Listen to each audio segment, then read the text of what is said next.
नमस्कार दोस्तों आज जो मैं टॉपिक डिस्कस करूंगा वो डिस्कस करूंगा दोस्तों डाइबोरेन के बारे में। काफी इंपॉर्टेंट टॉपिक है ये डाइबोरेन। इससे रिलेटेड क्वेश्चंस कैसे कैसे पूछे जा सकते हैं ये भी मैं डिस्कस करूंगा। कौन कौन सी रिएक्शंस अपने आरपीएससी एग्जाम में आएगी ये भी डिस्कस करूंगा। दोस्तों मैं फिर डिस्कस कर रहा हूं, यहाँ अपने पास एनसीईआरटी से नंबर ऑफ क्वेश्चन जो पूछे जाएंगे वो 55 क्वेश्चन पूछे जाएंगे, यानी 110 मार्क्स के क्वेश्चन आपको यहां से पूछे जाएंगे एनसीईआरटी से। इसलिए मैं बार बार आपको नोटिफाई कर रहा हूं कि आपको ज्यादा से ज्यादा एनसीईआरटी पे फोकस करना है 55 क्वेश्चंस के लिए। देखिए दोस्तों, अगर मैं जनरली बोरोन की मैं बात करूं तो बोरोन का जो सबसे सिंपलेस्ट हाइड्राइड है वो कौन सा अपने पास डाइबोरेन है। काफी अच्छा क्वेश्चन है दोस्तों, डाइबोरेन है। इस डाई एथिल ईथर की जो उपस्थिति में बोरोन ट्राइफ्लोराइड की लिथियम एल्यूमिनियम हाइड्राइड से क्रिया करके इसको बनाया जाता है। यानी अगर मैं डाइबोरेन के निर्माण की बात करूं तो बोरोन ट्राइफ्लोराइड के साथ जब लिथियम एल्यूमिनियम हाइड्राइड, ध्यान रखना दोस्तों यहाँ H नेगेटिव है, हाइड्राइड की फॉर्म में है, तो ये जैसे रिएक्ट करेगा BF3 के साथ में ये B2S6 बनाएगा और LiF बनाएगा प्लस एल्यूमिनियम ट्राइफ्लोराइड बनाएगा। अब कई बार क्या होता है दोस्तों कि यहाँ से जब ये इक्वेशन दे करके ये पूछा जाता है कि इस बोरिन के साथ में इसके साइड प्रोडक्ट क्या क्या बनते हैं। आपको पता हो तो कैल्शियम ऑक्सीक्लोराइड के लिए ये क्वेश्चन पूछा जा चुका है दोस्तों, और ये इसी एनसीईआरटी 11 क्लास का टॉपिक पूछा हुआ है। पहले कई बार पूछा हुआ है इसका जो साइड प्रोडक्ट बनता है जब कैल्शियम हाइड्रोक्साइड को क्लोरीन से ट्रीट करवाया जाता है तो कैल्शियम का ऑक्सीक्लोराइड यानी ब्लीचिंग पाउडर बनता है plus calcium chloride side product के रूप में बनता है। दोस्तों ये क्वेश्चन पहले पूछा जा चुका है, काफी अच्छा क्वेश्चन है दोस्तों, वेरी वेरी इंपॉर्टेंट। अब देखिए दोस्तों आगे ये कह रहा है कि सोडियम बोरोहाइड्राइड, अगर मैं प्रयोगशाला की मैं बात करता हूं डाइबोरेन के लिए, ध्यान रखना दोस्तों लेबोरेटरी मेथड, तो सोडियम बोरोहाइड्राइड को आयोडीन के साथ में रिएक्ट करवा करके B2S6 बनाते हैं। क्या बनाते हैं? B2H6 का फॉर्मेशन करते हैं प्लस सोडियम आयोडाइड और हाइड्रोजन गैस का फॉर्मेशन करते हैं। ऐसे अगर मैं इंडस्ट्रियल लेवल की मैं बात करूं तो डाइबोरेन बनाने के लिए क्या करते हैं, BF3 को सोडियम हाइड्राइड के साथ में 450 केल्विन पर रीड करवा करके B2S6 बन सकता है। अब क्वेश्चन आपको ये पूछा जा सकता है कि लेबोरेटरी मेथड कौन सा होगा और इंडस्ट्रियल मेथड कौन सा होगा जिससे डाइबोरेन का फॉर्मेशन करते हैं। तो ध्यान है दोस्तों, सोडियम बोरोहाइड्राइड लेबोरेटरी में बनाया जाता है, लेबोरेटरी मेथड है, और इंडस्ट्रियल लेवल पर BF3 की सोडियम हाइड्रोड के साथ में रिएक्शन करवा करके डाइबोरेन बनाया जाता है। ध्यान रखना दोस्तों, डाइबोरेन एक जहरीली गैस होती है। क्या होती है? जहरीली रंगहीन गैस होती है जिसका बॉइलिंग पॉइंट 180 केल्विन के लमसम होता है। यह वायु के संपर्क में आने पर क्या हो जाती है, स्वतः ही जलने लगती है और ऑक्साइड बना लेती है। लेकिन ध्यान रखना दोस्तों, जब इसको गर्म किया जाता है, जलाया जाता है, तो इसमें बहुत ज्यादा एक्सोथर्मिक यानी ये रिएक्शंस एंड एक्सोथर्मिक शो करती है। इसका मतलब ये हुआ कि जब इसको गर्म किया जाएगा तो ये बोरोन का ऑक्साइड बना लेगा B2O3 प्लस H2 प्लस लगभग 1976 किलोजूल पर मोल एनर्जी को भी रिलीज करेगा। यानी ये हाईली एक्सोथर्मिक रिएक्शन होगी दोस्तों। क्या होगी? Highly exothermic reaction. अधिकांश उच्च बोरेन भी वायु के संपर्क में आने पर स्वतः जलने लगते हैं। बोरेन जल के साथ तेजी से जल अपघटित होकर के बोरिक एसिड बना लेते हैं। ध्यान दोस्तों, काफी इंपॉर्टेंट है ये BOH होल थ्राइस, या इसी को चाहे तो आप लिख सकते हैं H3BO3। क्या होता है दोस्तों? ये मोनो बेसिक वीक, ध्यान रखना, वीक बेसिक एसिड होता है। क्या कह रहा हूं? वीक बेसिक एसिडिक होता है, वीक, ध्यान रखना, वीक एसिड होता है ये। डाइबोरेन की अब देखो लुईस क्षारों के साथ विदलन की अभिक्रिया करके एक बोरेन का उत्पाद बनाया जा सकता है BS3 और L। और ये जो L बता रखा है ये एक इलेक्ट्रॉन डोनर स्पीसीज है जो इलेक्ट्रॉन दाता समूह होती है। जैसे अगर मैं बोरेन को NM3 के साथ में जोड़ूंगा तो BS3 डॉट NM3 इस तरह से जुड़ जाएगा, यानी ये अपना इलेक्ट्रॉन पेयर को इस BS3 को देकर के कोऑर्डिनेट बॉन्ड बनाएगा। इसका रीजन है दोस्तों कि जो बोरेन होता है वो इस फॉर्म में मिलता है B2S6 के फॉर्म में, B2S6 जो कि डाइबोरेन बोलते हैं। अगर मैं BS3 की बात करूं दोस्तों तो BS3 एक इलेक्ट्रॉन डेफिशिएंट स्पीसीज है।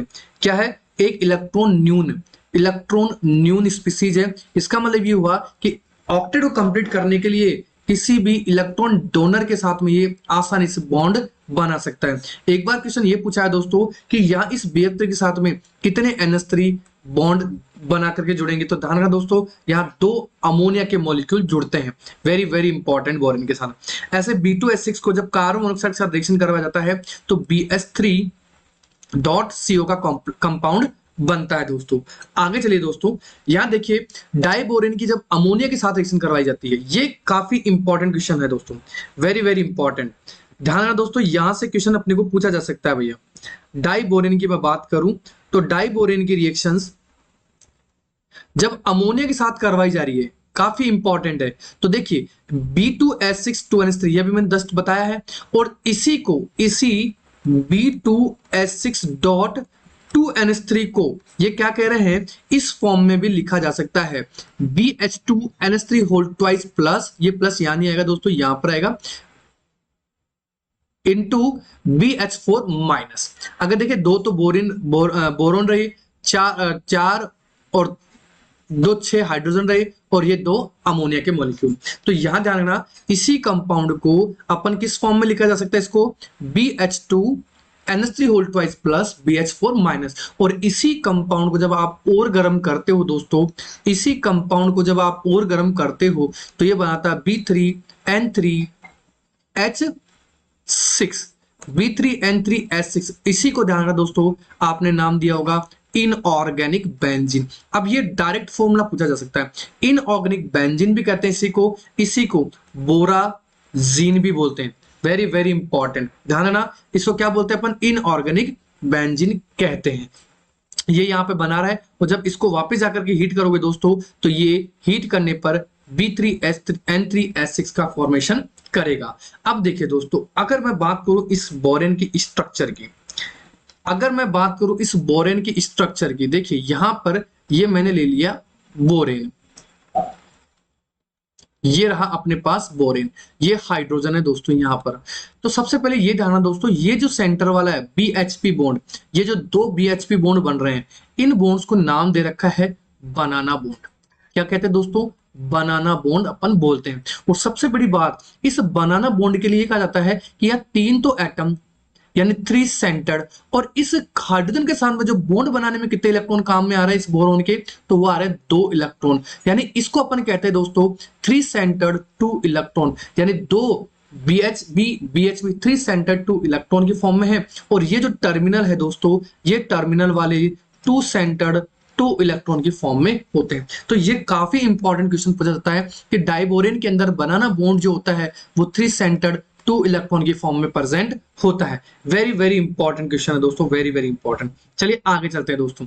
अब इसी के धारणा, इसको अपन ब्रिजिंग क्या बोलते हैं, इसमें ब्रिजिंग या सेतुबंध हाइड्रोजन परमाणु कहते हैं। क्या कहते हैं, ब्रिजिंग हाइड्रोजन परमाणु, और इसी का नाम क्या बता दिया मैंने, बनाना बॉन्ड। ध्यान रखना, ये 3 सेंटर्ड 2 इलेक्ट्रॉन होता है, और जो टर्मिनल होते हैं, सिरे वाले होते हैं, वो 2 सेंटर्ड 2 इलेक्ट्रॉन वाले बॉन्ड होते हैं। ये स्ट्रक्चर बता रखी है। इसका जो ये जो बॉन्ड दे रखा है, ये जो बॉन्ड है, ये वाला बॉन्ड, ये 120 डिग्री का होता है दोस्तों, और ये वाला बॉन्ड 97 डिग्री का होता है। ऐसे ही दोस्तों, यहाँ जो इस BH की जो बॉन्ड लेंथ होती है वो लगभग 120 पिकोमीटर होती है, और ये जो BH है दोस्तों, यहाँ वाला, ये देखो ये वाला, ये जो BH बॉन्ड है वो दे रखा है दोस्तों 134 पिकोमीटर के लमसम। ठीक है, ये चीज धारणा, ये आपसे पूछा जा सकता है कि ये जो बॉन्ड है, ये वाला BH बॉन्ड, वो 3 सेंटर्ड 2 इलेक्ट्रॉन होता है, और ये जो टर्मिनल वाले बॉन्ड होते हैं वो 2 सेंटर्ड 2 इलेक्ट्रॉन, यानी 4 तो 2 सेंटर्ड 2 इलेक्ट्रॉन वाले बॉन्ड होंगे BH बॉन्ड ये वाले, और 2 ये बनाना बॉन्ड होंगे जो 3 सेंटर्ड 2 इलेक्ट्रॉन बॉन्ड वाले। चलिए दोस्तों आगे चलते हैं। आगे क्या रखा है दोस्तों, बोरोन हाइड्रोबोरेट की एक श्रृंखला निर्माण करता है जो कि चतुष्फिल के स्ट्रक्चर में पाया जाता है। ये BH4 माइनस दोस्तों ध्यान रखना, sp3 संकर्ण होता है। इसमें कौन सा होता है, sp3 संकर्ण होता है, और इसकी जो शेप होती है वो हो जाएगी चतुष्फिल के या टेट्राहेड्रल शेप। यहां से देखो इसी तरह क्वेश्चन बनेंगे दोस्तों, डिट्टो नहीं मिलता है, आपको थोड़ा सा सोचना पड़ेगा। यहाँ से जो क्वेश्चन एग्जामिनर बना रहा है वो किस तरह से सोच के बना रहा है।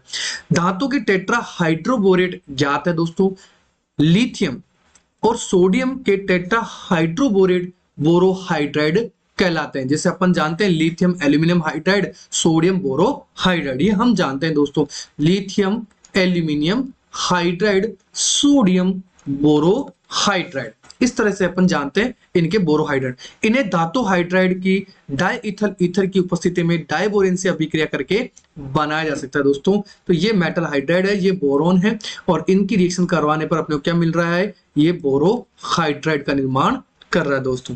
चलिए दोस्तों, अब इसके कुछ यूजेस हैं जहां से क्वेश्चन अपने बन सकते हैं, छोटे माइनर क्वेश्चन यहां से बन सकते हैं दोस्तों।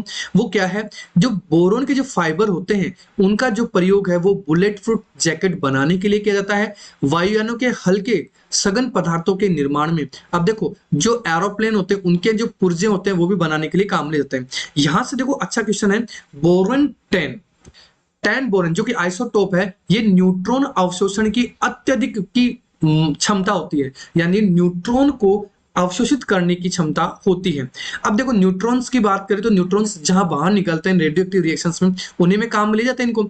अतः नाभिकीय उद्योगों में धात्विक बोरोहाइड्राइड का उपयोग दोस्तों प्रोटेक्टिव शेड यानी कवच के रूप में किया जाता है, तथा नियंत्रित छड़ों या कंट्रोल रोड के रूप में किया जाता है। बोरेक्स का यूज देखो, यहां से भी क्वेश्चन पूछा हो दोस्तों, बोरिक तथा बोरिक अम्ल का उपयोग औद्योगिक स्तर पर उच्च ताप पर हीट रेजिस्टेंस ग्लासेस के निर्माण में किया जाता है, जैसे Pyrex, glass wool, fibre glass बनाने में काम में लिया जाता है। बोरिक्स का उपयोग दांतों के टाका लगाने के लिए, सोल्डिंग करने के लिए, आपने देखा होगा कि जो सिल्वर के या जो गोल्ड की ज्वेलरी बनती है, उस ज्वेलरी के अंदर छोटा सा पोर्शन जोड़ने के लिए, जैसे रिंग बनाते हैं तो इस रिंग को यहां से जोड़ने के लिए अपन क्या करते हैं, सोल्डिंग करते हैं। तो सोल्डिंग के अंदर जो कंपाउंड यूज किया जाता है दोस्तों, वो क्या यूज किया जाता है, ये किया जाता है बोरेक्स। जो ज्वेलरी बनाते हैं वो इसका यूज करते हैं, ठीक है। ऐसे फ्लक्स के रूप में, धब्बा स्ट्रेंथ तथा खरोंच प्रतिरोधी मिट्टी के बर्तन बनाने में भी इसका यूज किया जाता है। औषधिकृत साबुन बनाने के रूप में भी किया जाता है।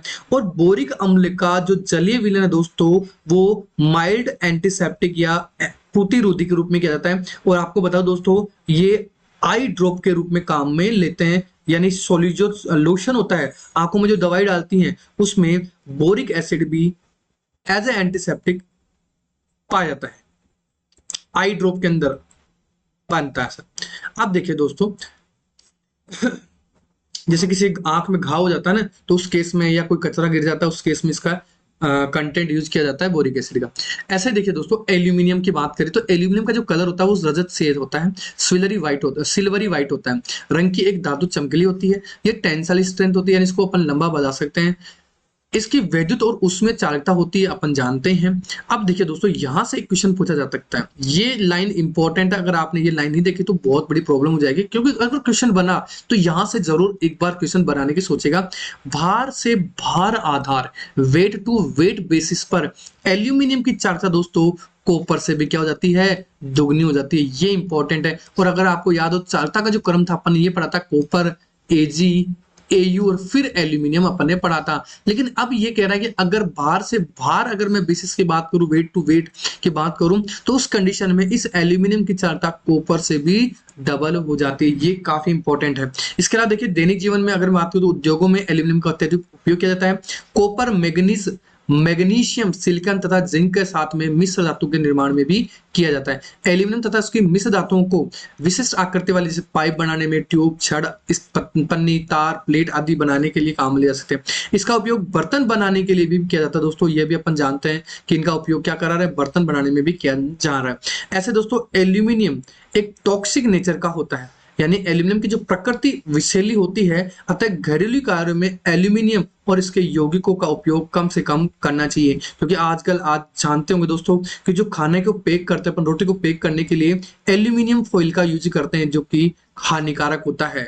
लोग कहते हैं हानिकारक नहीं है, लेकिन आपको बताओ दोस्तों, साइंस की अगर मैं बात करूं तो वो भले ही खाने को गर्म रखती हूं, लेकिन दोस्तों वो कहीं ना कहीं वो अपने टॉक्सिक नेचर भी शो करती है, अपने इंडिकेट करती है प्रकृति विषैली को। तो दोस्तों, ये था अपना बोरॉन परिवार कंप्लीट।